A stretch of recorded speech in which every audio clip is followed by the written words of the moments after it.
ሰላም ውድ የኳስ ቻናል ተከታታዮቻችን፣ የሰዓቱን ጠብቀን የምናቀርብላችሁ የኳስ የዝውውር ቻናላችን ነው።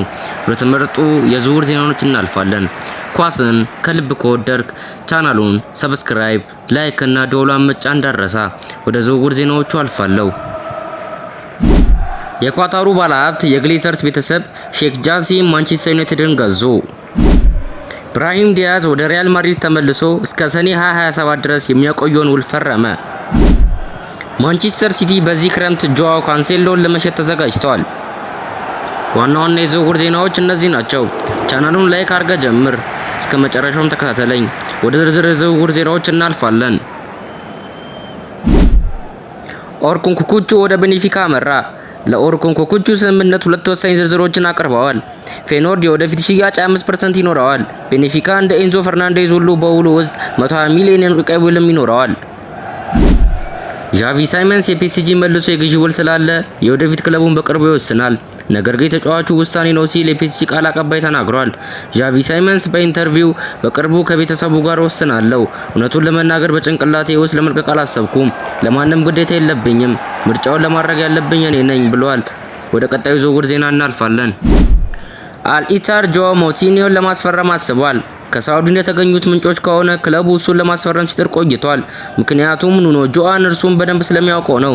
ኑኖ ጆዋንም ከካሪም ቤንዜማ ጀርባ ሞቲኒዮና ካንቴ በመሃል ሜዳ ማዋቀር ይፈልጋል። ይህም ደግሞ መሃል ሜዳውን ያጠናክራል።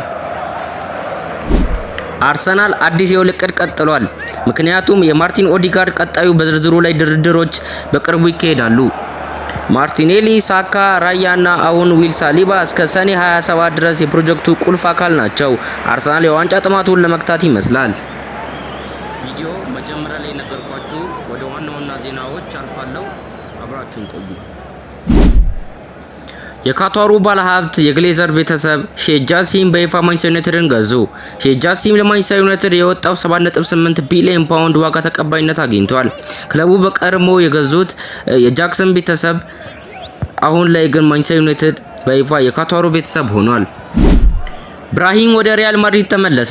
ብራሂም ወደ ሀገሩ ሞሮኮ የሄደ ነበር እና ወደ ክለቡ በመጣ ሰዓት እስከ ሰኔ 27 ድረስ የሚሰራ አዲስ ውል አስፈርመውታል።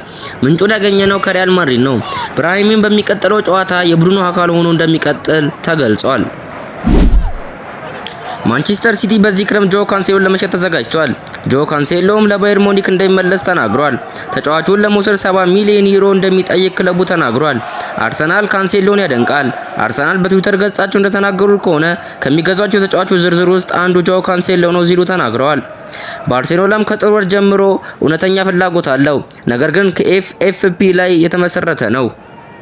ዜናዎቹ ይመስሉ ነበር። ቻናሉን ሰብስክራይብ፣ ላይክ እና ደወሉን በመጫን አበረታቱኝ። አመሰግናለሁ።